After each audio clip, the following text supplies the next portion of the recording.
रात के 2 बज रहे थे। जोरों की बारिश हो रही थी। घना अंधेरा था। बादल रह रहकर गरज रहे थे। थोड़ी थोड़ी देर पर बिजली चमकती तो आसपास की चीजें दिखाई पड़ती थीं। अन्यथा हाथ को हाथ दिखना भी मुश्किल लग रहा था।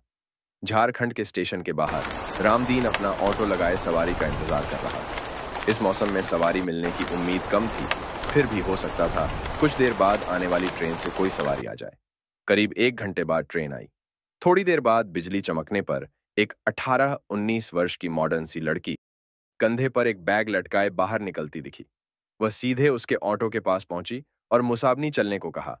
रामदीन ने कहा कि रात का वक्त है, इसलिए वहां चलने पर 500 रुपये लूंगा, नहीं तो 2-4 घंटे इंतजार कर लीजिए, सुबह 100 रुपये में ले चलूंगा।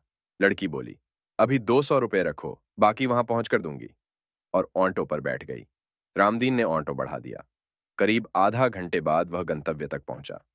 एक माखन के बाहर लड़की ने गाड़ी रुकवाई और घर से पैसे लेने की बात कहकर अंदर चली गई। काफी देर तक वह नहीं लौटी तो रामदीन अकेले बैठे बैठे परेशान हो गया। उसने घर का दरवाजा खटखटाया। काफी देर बाद एक बूढ़े ने आंखें मलते हुए दरवाजा खोला। उसने पूछा, कौन हो तुम और इतनी रात को किस लिए आए हो? रामदीन बोला, जो में साहब थोड़ी देर पहले आई हैं, उन्होंने मेरा पूरा भाड़ा नहीं दिया है। बूढ़े ने आश्चर्य से उसकी ओर देखा।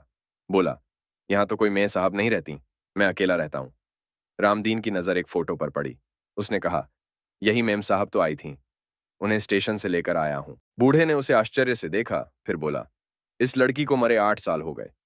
देखो फोटो पर माला डाला हुआ है, ये मेरी पोती थी, ये कैसे आ सकती है?